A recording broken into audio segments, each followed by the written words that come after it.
Welcome back to the Mandarin Blueprint Podcast. The Mandarin Blueprint Podcast is a Q&A podcast that we release once a week, and it covers the questions, comments, and also grammar points that come in each week. And we have a plethora of comments that came in this week that are quite useful to anybody learning Chinese, but particularly to those of you who are using the Mandarin Blueprint Method video course or the Pronunciation Mastery video course to learn Mandarin Chinese as quickly as possible. So if you've never listened to the podcast before, that's what you're in for. And we're going to start today with a grammar point. Today's grammar point covers the tag GW connector, which basically just means a conjunction. Despite this, still that, 连词虽然但是. So this is a structure that uses two words in conjunction, 虽然 and 但是. So basically you have 虽然 and then a clause followed by 但是 and then another clause. So this is how you say although or even though in Chinese. So essentially what you're doing is you're creating a situation where clause 1 after 虽然 sets up an expectation, and then clause 2 after 但是 or 但 or 可是 sets up how that expectation was not met, either positively or negatively. So let's take a look at some example sentences to illustrate how this works. Sentence 1. 虽然我的房子不宽，但我有很多花草. Although my house isn't big, I have a lot of flowers and plants. So you'll note that the English translation doesn't have a representation of 但. There's no but. It's not like, although my house isn't big, but I have a lot of flowers. You don't say that in English, but in Chinese it's required. So you want to keep that 但是 or 但 in there by itself before clause 2. But regarding the actual sentence, you can imagine, any sentence that's on its own lacks a little bit of context. So we can sort of illustrate a contextual situation where somebody might say this sentence. So you can imagine that there's a young man and he's talking to a lady that he's keen on, and he wants to set expectations. And the expectation is, 虽然我的房子不宽. So my house isn't that big. But expressed that despite what one might think of somebody with a small apartment, he actually has an excellent taste in decoration. 但我有很多花草. So that's an example of where he's trying to set up that expectation, but also say, despite that, there's this good thing here. So let's take a look at another sentence. 虽然今天下雪了，但是我还是要上学. Even though it snowed today, we still had to go to school.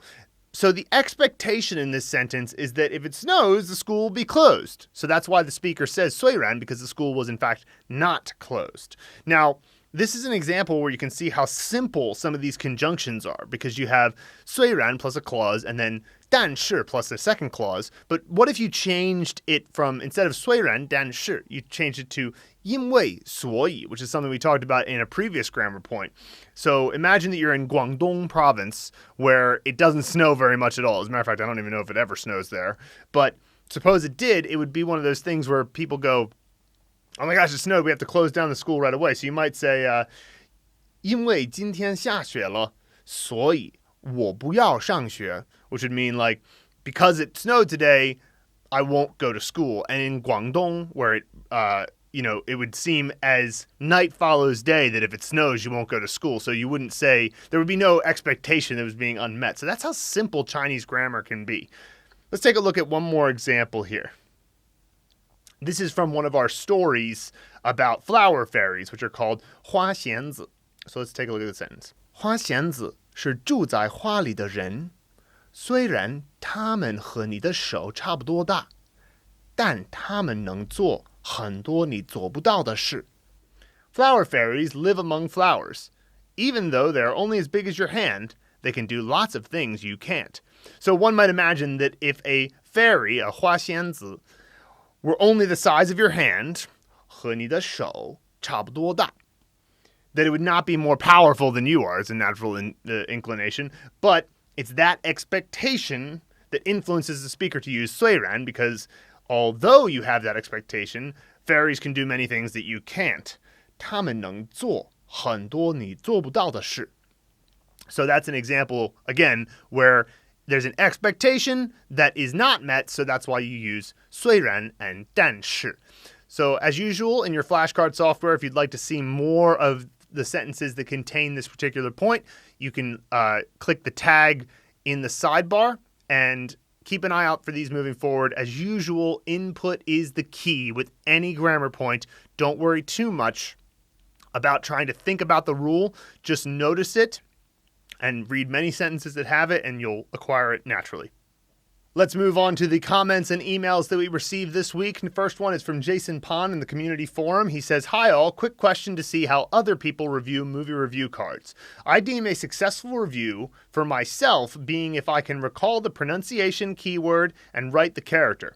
If I can achieve this without recreating the entire story in my head, I am okay with that and I move on. For example, some newly learned characters I may be able to recognize and recall rather fast without having to recreate the entire movie, which may result in my script, props, actors, and set, any combination thereof, not being explicitly recalled in my imagination. Do others review in a similar way, or do you actually think through the entire script, even if you may already get the character/meaning rather easily? Would there be any caution against reviewing characters without a full script review? Or is it expected for movies to eventually take a back seat and let instant visual recognition take over? Thanks in advance." So this is a great question. It's a question that comes up a lot, actually, because what is the purpose of the mnemonic scene? Is it to remember the scene forever? Well, no. The purpose of the scene is to get you to remember the character long enough so that you can then see it in context. So as you keep building characters, we eventually show you those characters in the context of words. We then show you those words in the context of a sentence, which will then give you another layer of reviewing the character. We'll then show you the character in the context of a paragraph or a larger story, in which case you'll get yet another layer of understanding the character. So all you need to do with the scene is be able to remember the character long enough so that when you get to the words, when you get to the sentences, when you get to the paragraphs, that you're not forgetting what the character was in the first place, which is the problem with rote learning. If you rote learn, it's very easy to forget a character and then have to start over again. Now, that said, what's nice about Anki and the two different types of cards that you have is that if you were to forget anything, you have a very simple method by which to improve your memory of the character, which is to go back into your memory palace, find the area that was weak. Maybe it was you forgot a character component, which means that one of the objects to represent that character component could have been clearer, or it could be that you forgot the person who was in the scene, which means that you forgot how to pronounce the character. But all you got to do is just make something happen in the scene that emphasizes that particular element a little more clearly, and then you can get the scene back. Now, if you do remember everything about the character, well, then success. You've succeeded in getting to the point of the scene, which is just to make the character memorable long enough so that you can then see it in context. And when you see anything in context enough, that's enough for your memory to put it into your long-term memory banks and remember forever. So once you get to seeing it in context, you'll remember it the same way that you remember every other, in the same way you remember a new English word that you might run across. Like, you see it in context enough times and you go, okay, now it's a part of my passive vocabulary. Well, the same thing will happen with seeing characters in context. So essentially, the mnemonic visualization is just a bridge to get you from knowing absolutely nothing to seeing the character in plenty of context. Next, we have a post in the community forum from Christopher Weeks. He says, "Good evening from Xiamen, China. I have just purchased the pronunciation mastery course and I'm a potential future subscriber to the Mandarin Blueprint Method 2. I came across Mandarin Blueprint when researching some different websites and ways of learning Chinese back in April of this year. I first started learning Chinese in 2013 while working as an ESL teacher in Fuzhou as a free class run by a teaching assistant at our school. Over the next 3 years, I did a lot of self-study, mainly using Memrise, over 15 million points, HSK past papers, HSK 1 through 3, and by the time I left in 2016, my reading was adequate due to my method of study, but I was still lacking in speaking, listening, and writing, although typing was fine. I moved across to Taipei, and then realized I had to do everything I had done before, but now in traditional. Back to Memrise it was for a bit. Then Chinese fell away from my life for a bit as I was so busy with work. But I did manage a few months of classes using the A course in Contemporary Chinese series for a few hours each week. However, again, I lost some passion for the language after hitting a wall. Last year, I returned to Fuzhou time for Simplified again, and I realized I had forgotten most things. I self-completed HSK1 and HSK2 textbooks in my spare time and managed a few conversations, but could never find an in-person tutor which fit my timetable. Fast forward to 2020, and now I am in Xiamen. I have set myself a goal of starting HSK4 by the end of 2020. I would say I am quick at reading the HSK 1 through 3 vocabulary and tried a few different sites and methods in April to experience a few different learning styles. This is how I discovered the Mandarin Blueprint website. Now I've joined, I am interested to see the impact of the materials on my learning journey.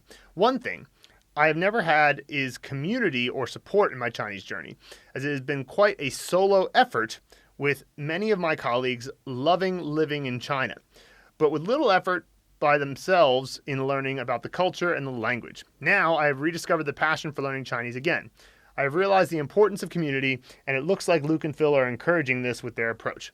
Looking forward to browsing and hopefully participating over the coming months. Well, we're looking forward to that too, Christopher, and the Mandarin Blueprint Method is the type of course where you're going to be able to solidify your past knowledge and make sure that it's not going to be forgotten again. So maybe you'll remember many of the characters that we cover in the Mandarin Blueprint Method, at least in the foundation course. I bet the intermediate course you'll find a lot of new material.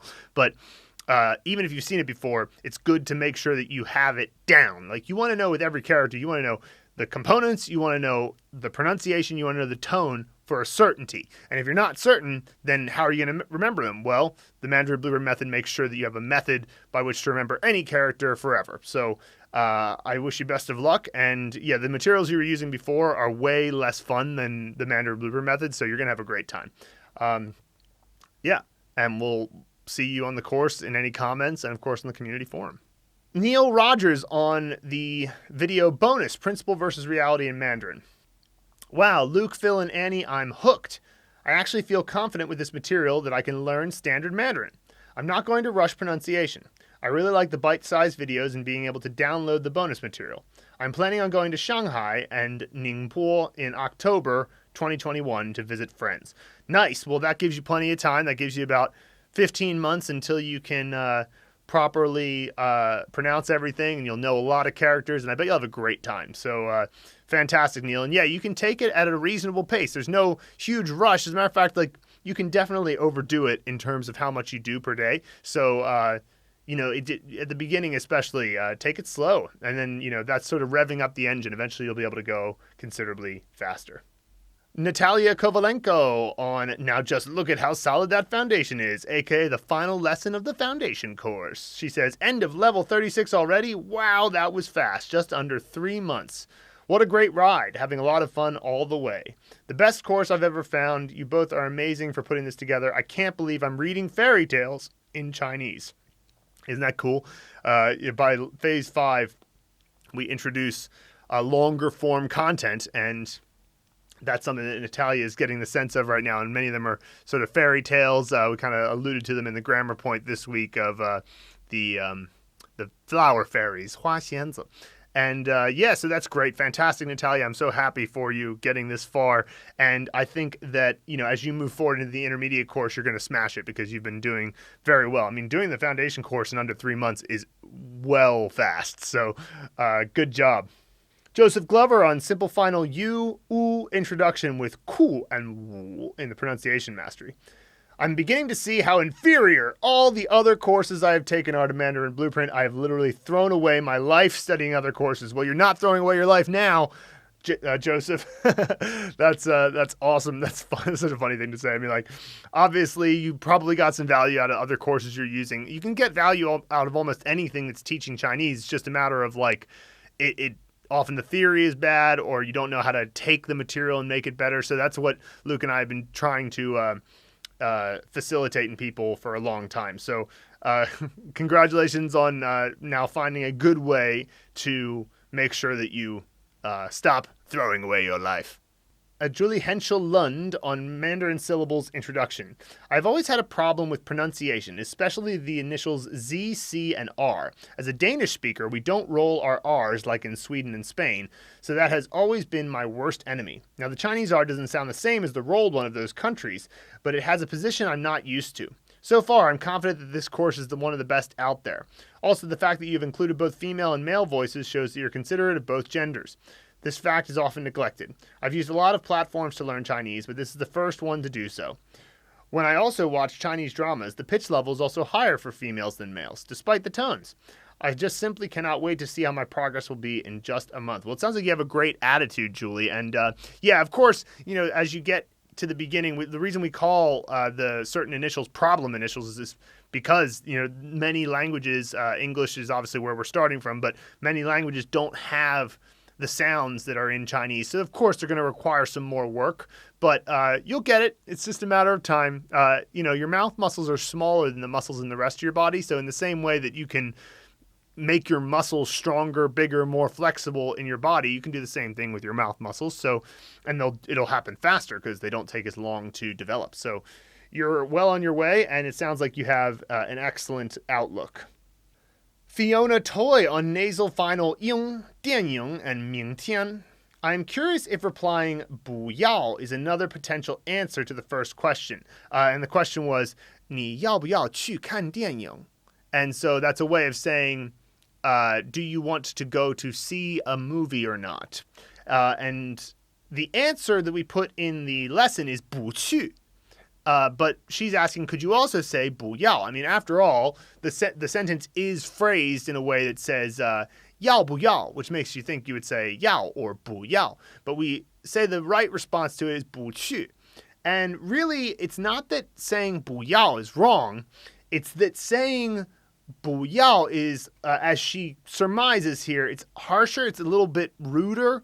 If you say 不去, it just comes across as like, oh yeah, I'm not going. As opposed to 不要, it's like, I don't want to go. Not with you. Ugh. Right? It's got that feeling of like, it's a bit harsh, it's a bit impolite. It's not something we would want you to say. So like, I mean, it is possible. And again, as you get better at Mandarin and you have great context for what you're doing, you could probably find a way to say 不要 and make it not offensive, but it's just something that you don't want to worry about right at the beginning. And we certainly wouldn't want you being rude in your early days of learning Chinese. So that's really what it comes down to. It's not that it's wrong. It's not that it's grammatically wrong. It's just a little bit tactless to say that. Next, Jason Pan on Make a Movie for Hua. I noticed that the stroke order for the 7 component here is different from the character for qi. Here, the slanted line is drawn top right to bottom left. In qi, it is drawn bottom left to top right. Any reason why? So there are some changes that'll happen to stroke order when when components are put together. So, for example, qi by itself, there's more room, so the stroke is really kind of like a slightly slanted horizontal line, whereas when it's put together with another component, it changes to being technically it's called a pie, which is a top right to bottom left slant, which we represent with a samurai sword if it's by itself. But obviously you have the whole component as a representation. Maybe you have dice that represent 7, and that's your component, you'll imagine. And it's because it's a little bit easier to write when you don't want to come into contact with the other component when writing. So if you imagine you write the zhen component on the left first, and then if you were to write the line from left to right, you'd risk intersecting with the zhen component. I mean, this is all just speculation as to why it might be this way. The point is sometimes when components are combined and they're squished together, that'll slightly change the stroke order. But when this happens, don't worry about it. It's not a big deal. Like you'll figure it out as you move forward. Like stroke order, this is just a general rule. Stroke order is not hard. It's never been the thing that's caught people out. I mean, I'm not saying you'll always write things with perfect stroke order, but it's very rarely a huge problem for people. So I just wouldn't worry about it too much. Next, we have Gareth Edwards on bonus. This secret will put you light years ahead in Chinese. This is an interesting video and makes sense. Would you not say that trying to speak as much as possible is not helpful? A friend of mine who speaks fluently really recommended I go out and just speak as much as I can to not be nervous and in spite of errors and so on. Any thoughts? Your video makes sense though. Thanks. So the point we were making in the video is that input must come before you can output properly. And, there's obviously a gray area here, but certainly in the beginning, your focus should be highly on input. And the reason is because like it's impossible for it to be the other way. So imagine you said your focus should be on output before input. Well, if that were the case, then what are you basing your speech on? What knowledge base are you using to say words? Because you haven't taken in the input. So like in the most extreme example, if you haven't ever heard any Chinese ever, then what are you going to say? Right? Like you have nothing to say. And then, okay, let's take it to the next example where like people have heard others speaking Chinese and they don't understand any of it, but they can kind of mimic it. Well, like in this sort of stereotypical Chinese sounds that people will make when they're trying to mimic or mock how Chinese sounds, right? Even that is based on having heard some Chinese, right? Now, it's still like, but clearly it's still not enough. You have to keep inputting, keep getting that input into your head. And then what happens naturally is you have something to say. Now, I will say this, after you've gotten a significant amount of input, there is a degree of like having to not worry so much about whether or not you're going to make a mistake, because the answer is yes, you will make mistakes. Of course you will. I can say that with writing, it's a good idea with writing to try to have perfect writing, really think about it. But that's because when you're writing, you have time to think about it. And so, that can be very useful. There's a great article on a website called antimoon.com, which is about English learning, but it's basically about language learning hypothesis. And it's a huge advocate for if you're struggling with what to say, the response to that in terms of how do I deal with this should be listen more and read more, especially reading. And so what naturally happens when you get loads of input is that the words that are the right words to say naturally pop into your mind because your brain has something to call back to. There's some time where you were listening to that Chinese podcast or you were reading that article or you were reading the translation of Harry Potter in Chinese, and it comes back to you because there's something that you've experienced in the language that your brain can latch onto. And our brains are incredibly powerful at finding that information and then providing it to you when the time comes. Now, you do have to output in order for your brain to go back to latch onto something. So they do work in harmony and conjunction. It's just what comes first? Output? No. Can't possibly be output that comes first. It has to be input first. But great question, and I'm glad that you're thinking this stuff through, Gareth. Darren Rieger on Make a Movie for Hall.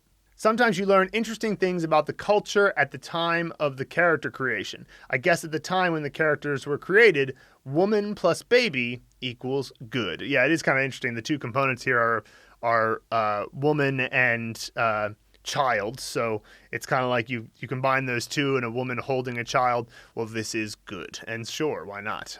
So it is pretty cool how Chinese will give you these little insights into either their own past, but also just a way that you could think about the world. So it's kind of cool.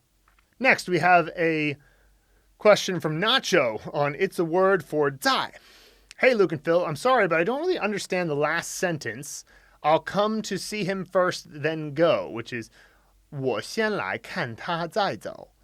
Where is supposed to be the then word, or how can I understand it better? Thank you very much. Well, this is, of course, the lesson for It's a Word, 在. And you'll notice that above this sentence, we do say usage 2. The translation of 在 is then, when a time is established first, which in this case is 先. 我先来, which means first. I'll do that first. 我先来看他再走. So I'll first go see him, then I'll leave. And so you could use other different contexts for this. You could say 我3点 3 o'clock 我3点来看他再走. And so that's just basically saying you're establishing some sort of time frame or relative time or specific time in the case of 3点, and then saying what you'll do and then what you'll do after that, right? So that's why 在, which means, again, it's like in this case it's more like I'll take one action and then I'll take another action, so it's the then part of it. So that's the second usage of zài. And usually the most common pairing you'll see when it's this usage is with xiān. So xiān, do something, then zài, do something else. Julie Henschel Lund on compound final ow. She says, I have a question about third tone and fourth tone. Whenever I say the fourth tone, it almost always ends down at the zombie level, which is that sort of brains third tone sound, huācǎo. It isn't as strong as the third tone, but I can hear it at the end. Is it right to say that the half third tone is deeper than the fourth tone and that it shouldn't touch the zombie level? No, because the fourth tone, the thing that makes the fourth tone so distinct is how high it starts. And of course, the third tone never is high. It's all low the whole time. So, hāo, ha, like it starts high. I mean, I'm exaggerating a little bit, but like, hāo, and short, oh, at the end, hāo. If I were to hold the final pitch there, it would be low like the third tone, but it starts so high that you could never mistake them for each other unless you don't start high enough. And that's the thing that sometimes people will do with fourth tone. The mistake they'll make, I've made this mistake when I first started, is I'll start the fourth tone too low. So for example, instead of ma, I'll say ma, ma. And then it's very similar to third tone because you're starting too low and therefore it's just middle and low. Whereas if it's high and low, ma, ma, ma, right? Then you're not going to confuse that with ma, which is the third tone. So hopefully that helps clear that up a little bit. As long as you start the fourth tone high enough, you should not have any trouble distinguishing them. Another one from Julie on pick a prop for the single vertical line, Gandalf's staff. So she says, well, let's just look at this. So far, I find this so much more complicated than just remembering the character and what each component literally means. I hope this method will be useful for me in the future, though. It sure will be. So first of all, you're not even out of level 1 yet. So it's too early for you to come to any conclusions about whether or not the method is going to work or not. I appreciate that you're concerned, and that's totally fine. It's totally normal to be skeptical in level 1, and as you continue forward, it's totally normal to realize, oh, I see how this is going to work. But I will say this to remember for now, Julie, which is that you're saying, I find this so much more complicated than remembering the character. Well, yeah, if the character is really simple, sure. But what about when it gets more complicated? And what about when there's more iterations on the character that have, 20 strokes in it or different components that are used similarly but not quite exactly the same? Like there's 3,000 characters you want to eventually learn. So, you can't just memorize a character as easily as you can, like E, which is just a horizontal line, or shì, which is just a horizontal line combined with a vertical line. Sure, those are simple, but that's why we're starting with them. Start with simple and get more complicated. It's not going to stay this easy to just memorize a character by itself. So when you are trying to remember more complicated characters, what do? Well, the best thing to do is to come up with mnemonic scenes to remember them, because that's what plays to the strength of our evolutionarily adapted systems of memory within our own minds. Next, we have Barry Hill on Make a Movie for Dan. I am really enjoying this course, but some of the movies don't stick and I can't remember the Chinese or the English word. Do I need to slow down? I understand the method and I have written down all my movies so I can refer back to them. I also keep a list of actors and sets. Every time I get a mental block after having a go, I go back and read the movie again and think about the connection. But some are not sticking. What do you suggest? Well, Dan, I believe, is in level 6 or 7 maybe. So you still have another 6 levels to go before we kind of say, okay, we've covered all of the different special effects that you can use. I can recommend reading our script trigger document that's available in the sidebar, as well as the special effects document, so that you can get troubleshooting issues. So if you can't remember a scene, it's because there are elements of the scene that could be made more memorable. So it depends on what it is. Suppose it's you forgot a prop, so you forgot a character component. Well, maybe you could make that prop more bright and shiny. You could make it bigger. You could make it act in the scene more based on its nature. So, for example, sometimes people will make a scene, and one of the scenes is a samurai sword, which represents pie, that single stroke from top right to bottom left. But it'll just be like their actor holding the sword, and the sword won't really interact in the scene. So you think, okay, well, what does a sword do, though? Well, a sword cuts things. A sword stabs things. A sword could, help to prop something up if you stuck in the edge into something else. There's different ways that you can imagine using the object the way it's meant to be used. So that's for props. Maybe you forgot the pronunciation of the character, which means that you could get the actor more involved in the scene and more. You could have close-ups on their face. You could have slow motion. You could have background music come on. There's actually almost endless things you could do. So again, we call this the hěnduō movie method. So think about movies you've seen. Think about how the cinematographers will change the light, how they will move the camera in such a way to try to capture certain emotion. They'll zoom in on a facial expression. They'll use sound effects. There's so many things that people will use to try to make an emotional punch happen in a scene. And so you're early enough in the method that you haven't utilized all of these different possibilities yet. So as you continue forward, just keep trying out these different special effects or script triggers or ideas for how you can get across certain meanings. There's a number of reasons why you might not remember. And as you get better at these scenes, you'll have more in your toolkit for remembering individual characters and the different elements to them. So hopefully that's helpful. Rebecca Webble on 三只小猪, The Three Little Pigs, paragraph 2. She says, what does this phrase mean? 还是下得不清? I can't come up with a sensible meaning. It's the 清 that doesn't make sense to me. So 下的. So 下 means to scare or to be frightened, right? And if you add 的 after it. So like, for example, I could say 跑得很快, which means I'm running very fast. Or so like the 的 after a verb, right? 说得很慢. Speak verb 的 and then the adjective that describes the verb. Okay? So 吓得. How were you scared? How frightened were you? Well, 吓得不清. So 清 means light, but it can mean light not literally just like this is a light object as in not heavy. It can also mean like light is in emotions or things like that. So if you're 吓得不清, it means that you have been scared out of your sense of feeling light and airy and kind of chill, right? So like that's essentially what's happening there. So how did you get 吓得不清? It's like that. Hopefully that clears that up. Next, we have Rick Anglin on Make a Movie for Man. I was surprised to think there could be a 汉字 meaning Manhattan.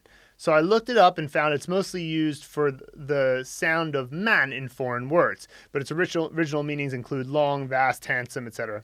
It's also used as a phonetic component, but I could only find a very few hānzi using it as such. So, right, so like this is an example of where we teach this character because it's a major component in a much more important character for slow, the meaning slow, which is also pronounced man.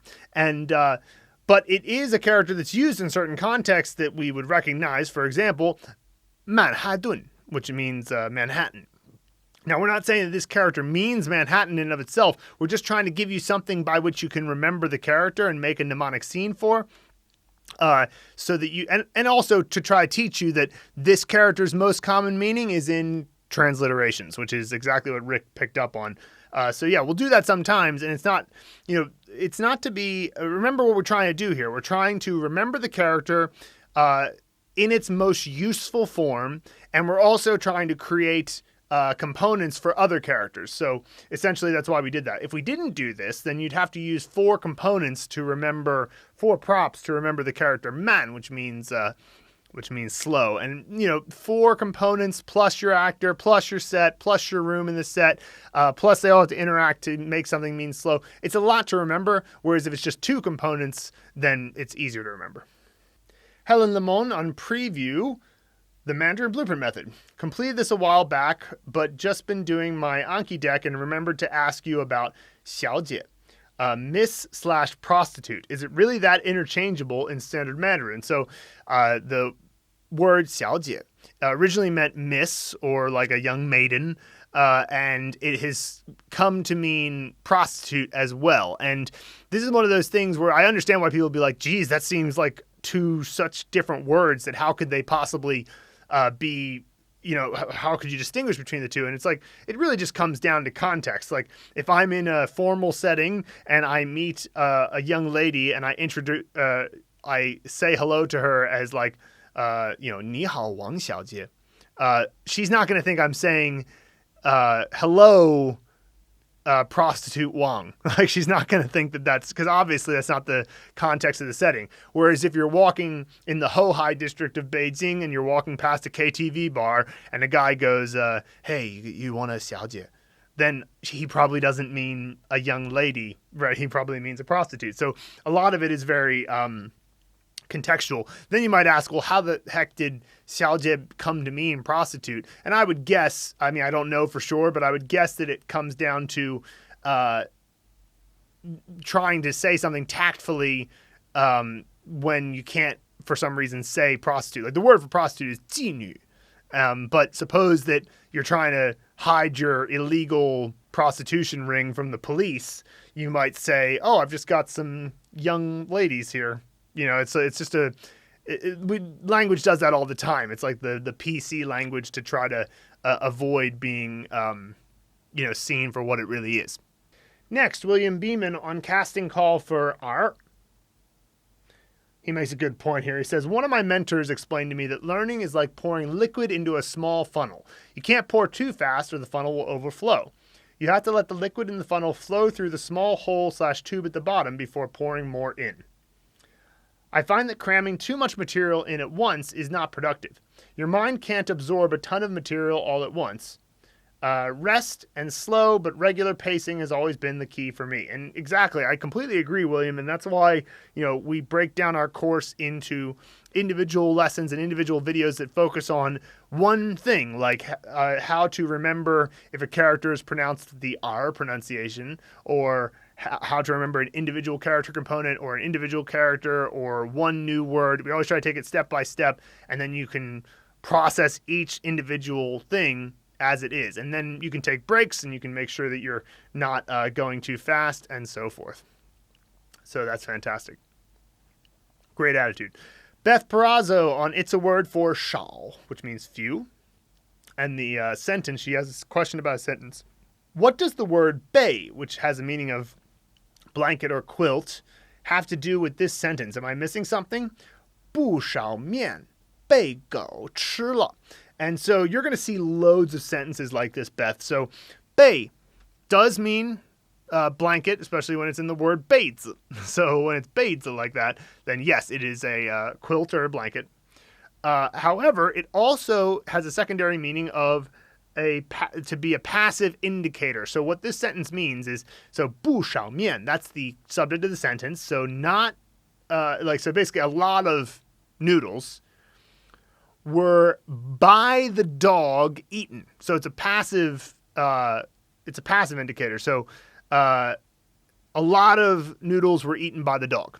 So obviously in Chinese it's by the dog eaten, but in English we'd say eaten by the dog. And so 被狗吃了, and you could say, and usually when you use this passive indicator, it's something negative, like, oops, we didn't want the dog to eat so much of those noodles, but it's happened. They've been eaten by the dog. And I wouldn't worry too much about the grammatical structure of this yet. You'll see loads more of these sentences as you move forward, and grammar lessons in the cards as well. We're working on that. There's plenty of articles online about how to use bei. But basically the structure is something plus bei, then the thing that, like in this example, go. It's like, so by the dog, by me, by the market's crashing, by whatever, like something that is the thing that is doing the action, and then the action. So 被狗吃了，不少面被狗吃了. So by the dog eaten. Interesting question from Rick Englund on It's a Word for mu. The sentence is, 这是母马吗? And the translation given is this a female horse? But isn't it asking, is this a mother horse? If so, could one also say, 这是妈妈吗? And you could probably colloquially say, 这是妈妈吗? But I think that where the confusion here comes from is that 母 only means mother when it's only a morpheme. So we've talked before about how characters are always, pretty much always morphemes, but they're only sometimes words. So if we imagine the word constrained, the word constrain is a morpheme, and the letters ed is a morpheme. But ed is not a word; it just indicates past tense. And so it's like the constrain, you have a word morpheme, and ed, you have a non-word morpheme. So when mu means mother, it's not actually a word by itself. You have to combine it with something else to create the word. So for example, 母亲 is the full word for mother, or 父母 is the word for parents. So this is an example where the word, where 母 means mother. But when it is by itself, then it means female of animals. It means female for animals. So I have a cat named Rick, and Rick is actually a 母猫. When I got Rick, I didn't know that I was told that Rick was a 公猫, which means a male cat.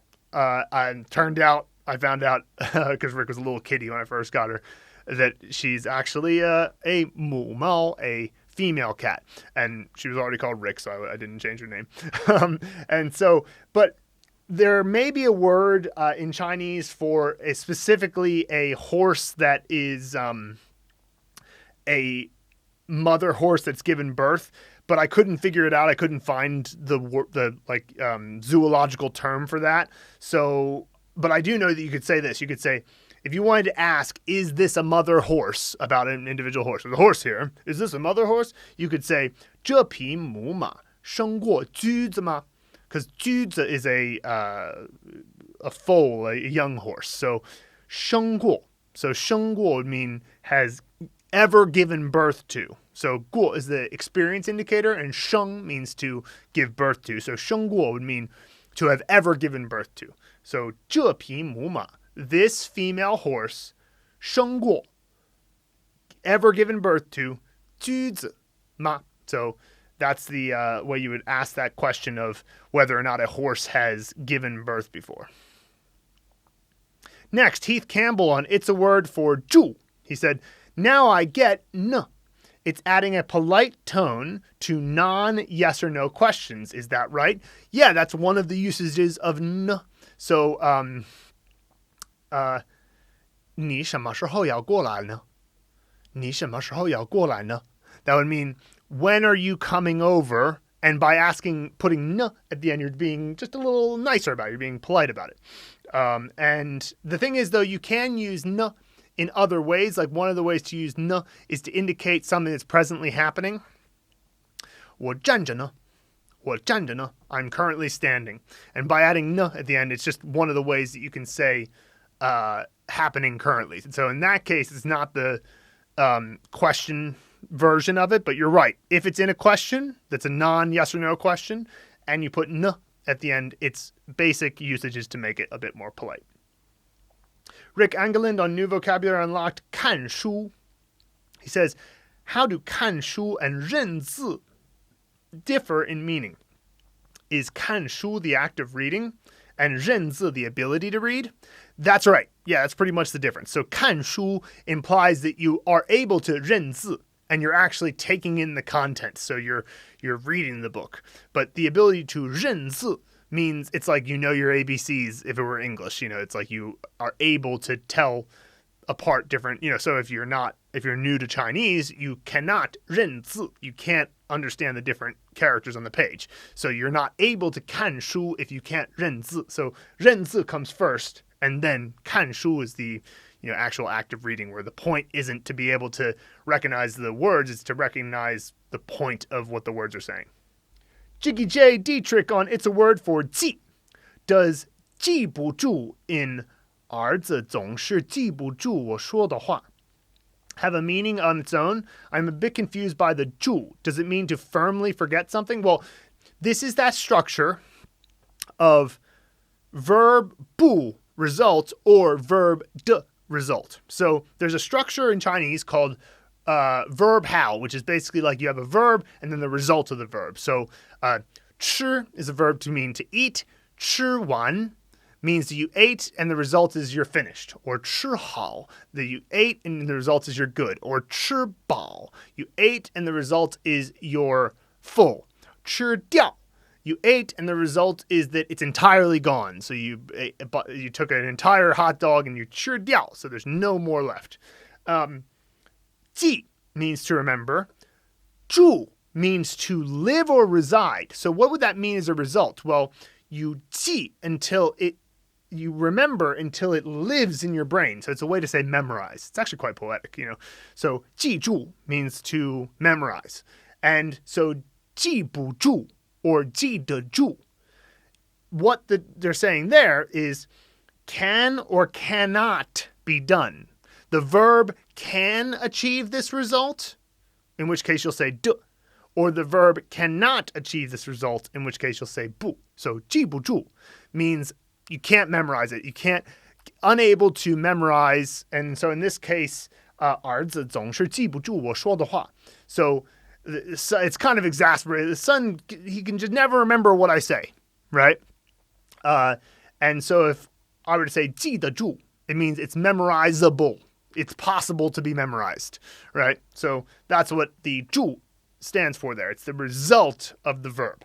Rick Angelin on It's a Word for yo. In response to 鱼又活了过来, is 过来 serving a grammatical purpose here, or did the fish literally come over?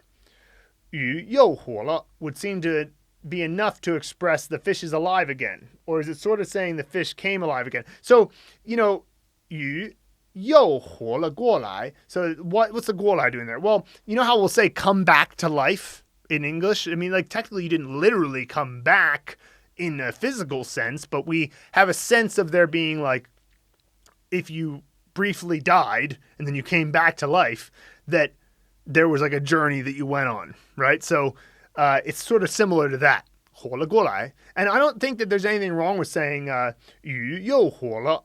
But if you say 鱼又活了过来, it sort of feels like a bit more specific. Like it's like in this moment, 鱼又活了过来, like come over and see. Like it came back to life.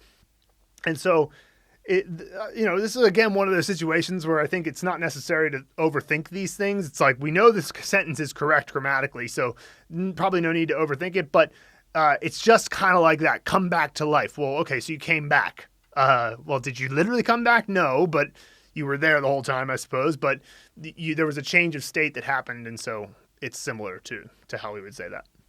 Next, we'll move on to the full mnemonic movie scenes shared this week, and we'll start with Chad Ressler on Make a Movie for I, which means to love. The location is his old trailer in the backyard.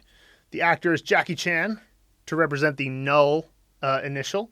And the props are talons, a crown, and his best friend, Aaron. My wife and I are hanging out with my best friend, Aaron, and his wife, Haley, in the backyard of my old trailer, which I just want to point out is an extra. Because she's related to Aaron, so even though she's not in the scene, he can add her in. Jackie Chan is there, and he has been tutoring me in Chinese. It is Aaron and Haley's anniversary, and Jackie has prepared something special. As we are all sitting there, Jackie has 2 trained birds of prey with crowns on in their talons fly in and lower a crown down on each of their heads as they are crowned king and queen for their special day. In each of the crowns, the word love is bedazzled with multicolor rhinestones. Once Jackie's ceremony is complete, they dance the night away wearing their crowns. Sure, and of course, the fact that you were able to use Haley, Aaron's wife, as an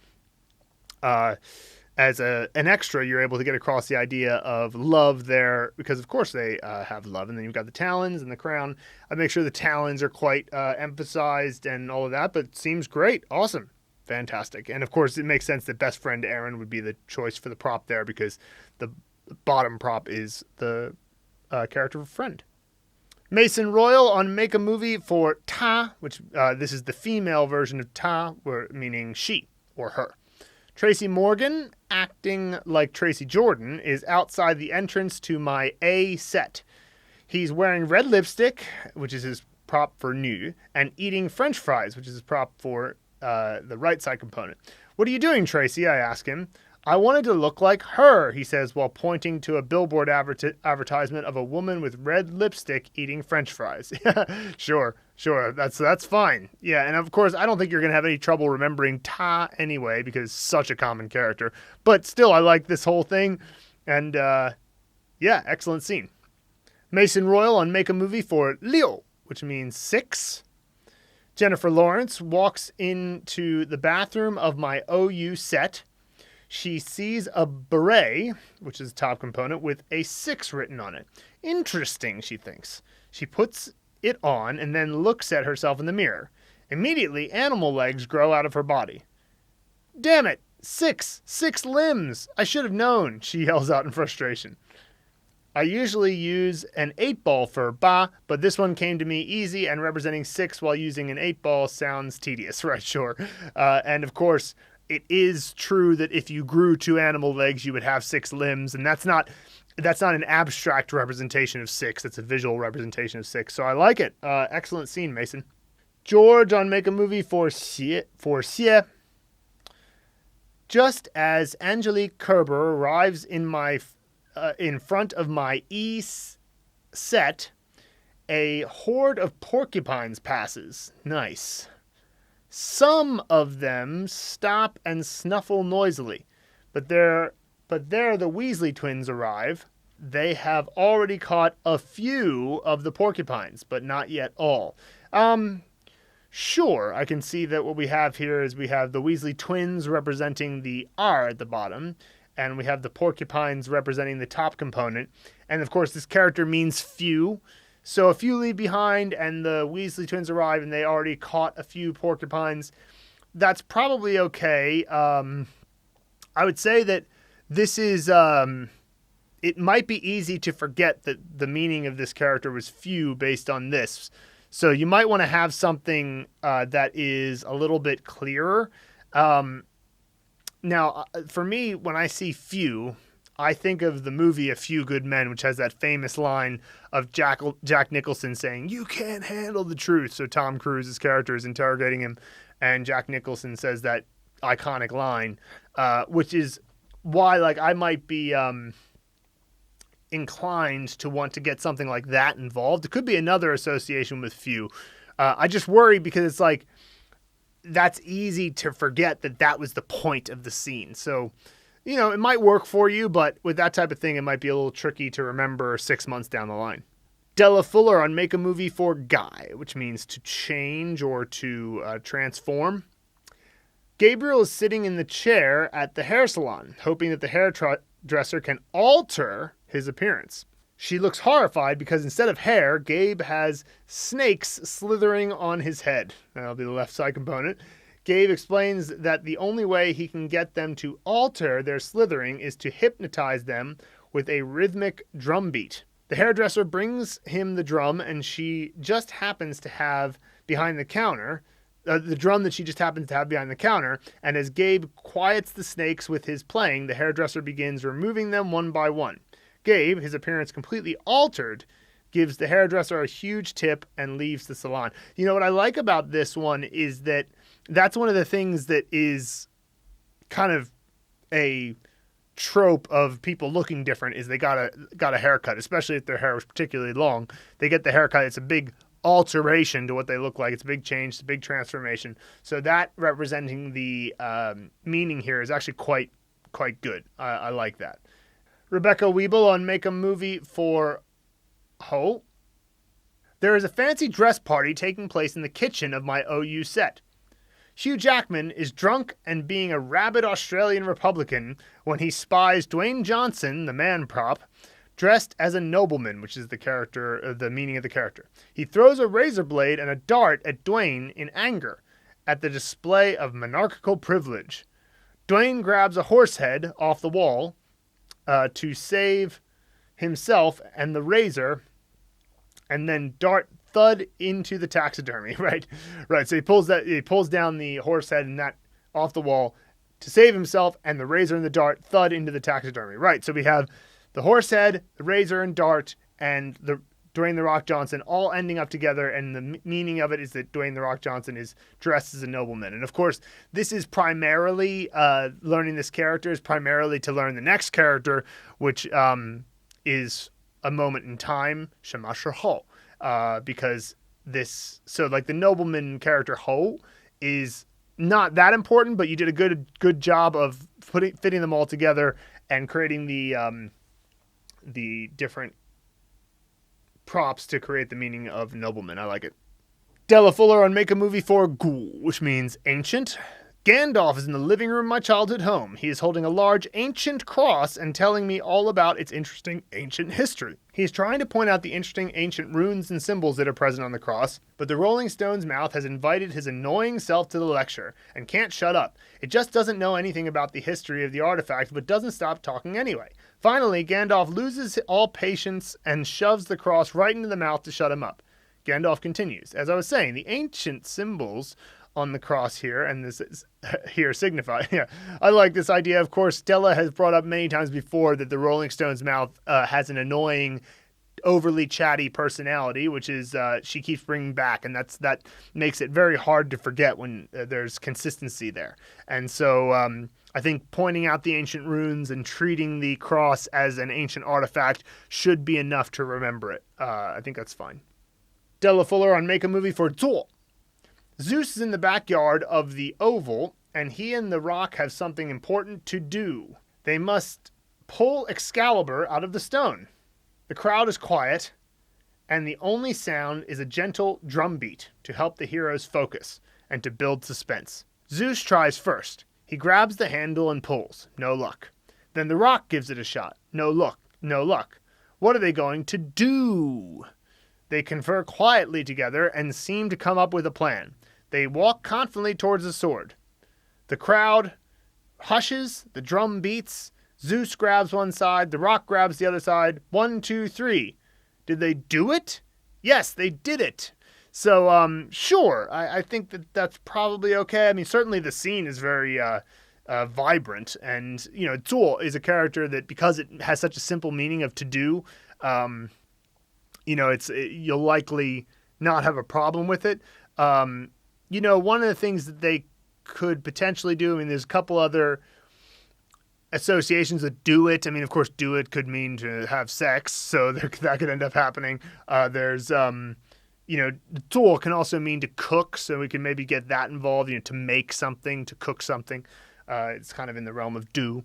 So you could maybe add those to make it a little clearer, but still, it should be fine because, as I say, with characters like this that are so common and you're going to use all the time, all you got to do is get it from now until you see it in context, which you'll see it in context very soon since it's so common. So it should be okay. Mason Royal on Make a Movie for Zhe, which means like the doer of something. Moses is in my classroom at the E-school where I work. The sun is streaming in the windows and making it difficult for him to focus on the lecture he is giving the students on plagues. George the custodian comes in with his tool belt and can-do attitude. When he notices Moses' discomfort, he quickly marches over and adjusts the blinds so that the sun is no longer in Moses' eyes. Moses gratefully shakes George's hand. George shrugs his shoulders, points to himself, and explains that as a custodian, it is his job to be the doer in the school, to get things done. Yeah, so do is like, it's just sort of the person who does whatever comes before it. It's a morpheme, it's not a word by itself. So you'd say, for example, 记者, that the person who records, which is basically the journalist. So like 记者, or the 患者 is a patient. So somebody who is 患, they've gotten a disease. That's what 患 means. So a 患者 is the one who has gotten the disease. So it's the person who is the doer of the previous thing. In this case, it's more passive, like they got a disease. But yeah, so that scene seems clear enough, and awesome, Mason.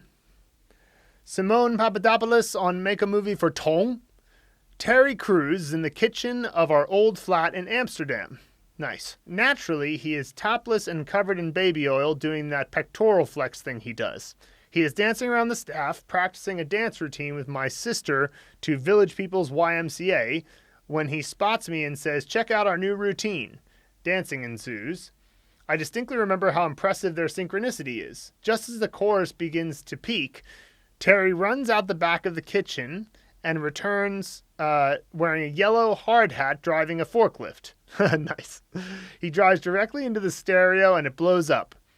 There is a short silence before my sister turns around and shouts, "You idiot, our dance moves are supposed to be identical." Right, so there's synchronicity.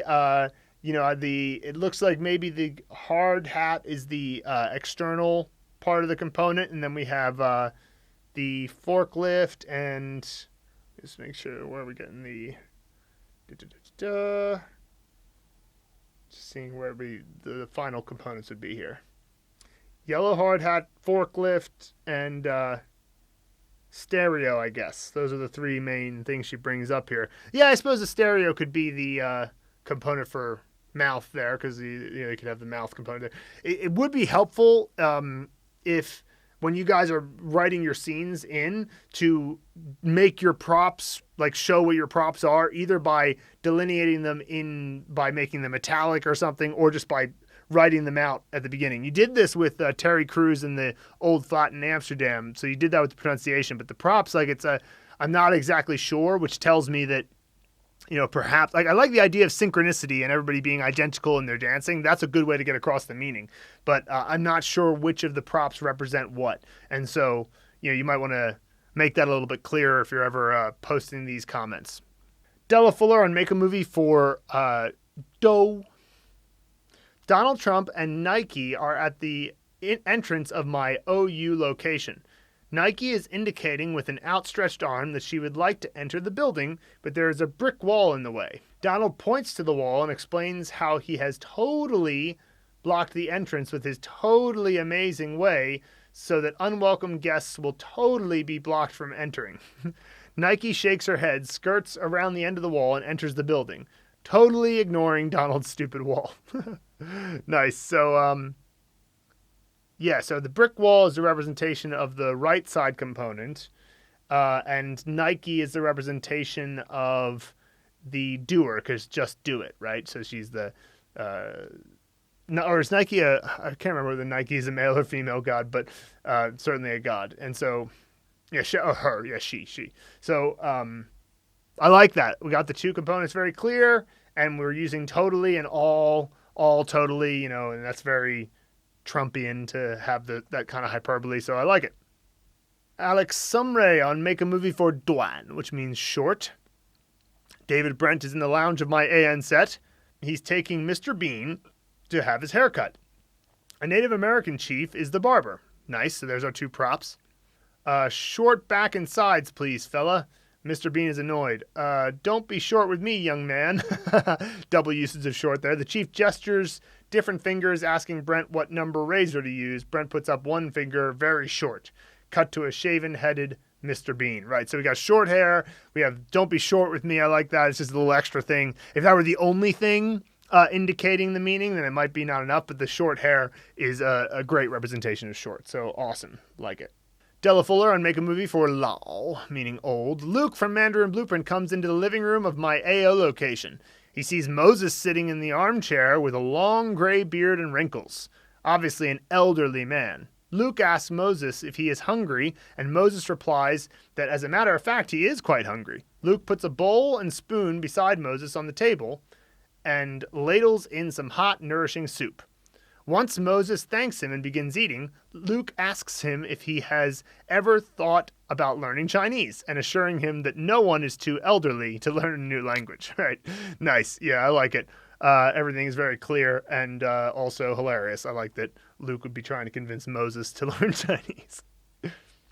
Della Fuller on Make a Movie for Xiao, which means filial piety. Sharon goes into the bathroom to see Moses' child combing his long hair while Moses tells educational stories. The child is obedient and listens carefully, a paragon of filial piety. Sure, I mean, I think that's probably clear enough.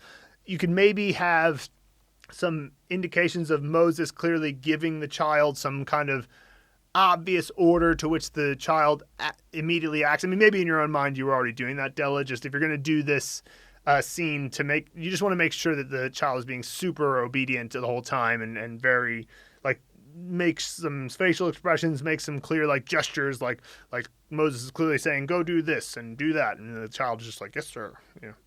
All right, nice. Della Fuller on Make a Movie for Jiao, which means to teach. Jessica is in the backyard of my AO location. She is sitting beside Lisa Simpson with 2 drums in front of them. Jessica is teaching Lisa basic rhythms and beats. She creates a rhythm on her drum, and Lisa imitates it on her drum. The rhythms get more and more complicated, and Lisa is laughing in delight. She hugs Jessica and thanks her for teaching her to play the drums. Yeah, sure. Great. We got I guess Lisa is the representation of filial piety, and that makes sense. And then we have the drum on the right and the teaching. Yeah, sure. You're using the props as they present themselves. Like if there's a drum there and there's a child like Lisa, then teach the child drums. And sure, I taught drums before, so that scene particularly works for me. Darren Rieger on Make a Movie for Zhu, which means as if or similar. Rick from Rick and Morty is in the kitchen of my childhood home, and he sees the Rolling Stones mouth. He wants to ask it out, so he gets dressed in his finest lingerie. He walks over and starts to ask it out when it says, as if, like the quote from Alicia Silverstone in the movie Clueless. He keeps asking it, and he keeps saying as if to him. That quote was so iconic to me growing up. It's perfect for a situation where the outcome is totally unrealistic, as if anyone would want to date Rick in lingerie. Yeah, I mean, generally speaking, we don't recommend using words to remember things like audio words, but because it's so clearly connected to this movie that you've seen and it has that emotional punch, I think it's perfectly fine. Dan Helsloot on Make a Movie for Yan. Rolling Stone's mouth, wearing a top hat, flies into the kitchen of my AN set where he sees twin YI actresses reading hentai manga. in scene zoom in on the dirty covers. The mouth tips his hat and says, I see you two are men of culture as well. Look at all this splendid literature. Yeah, I like that it's a joke because, of course, I don't know if you would actually call that literature, but that makes it ironic and different, and so I like that. Sure. And then, of course, the meaning of the character, Yan, is literature, words, and that type of thing. Final scene for today, Natalia Kovalenko on Make a Movie for Pay. The actor is my friend Pablo. Location is my neighbor's bathroom. And the props are a bottle of Korean soju and a snake eating itself. Pablo is in my EI location when he suddenly sees a snake eating its own tail. He's startled by the snake's dining choices, but stays cool, telling the snake that he's famous for being able to match a drink to any food. He then takes out a bottle of Korean soju, opens it, and holds it to the snake's mouth, saying, "Pay." Drink in Russian, a perfect phonetic match there, if I do say so myself. Snake drinks and admits that the taste of its tail and soju perfectly match each other, which is, of course, the meaning of pay. And so, excellent scene there from Natalia, and yeah, we'll leave it at that. Thanks so much for listening to the Mandarin Blueprint Podcast. Please go to mandarinblueprint.com to learn more about our unique method for learning Chinese characters, words, and grammar, and, of course, pronunciation. We'll see you here again next week.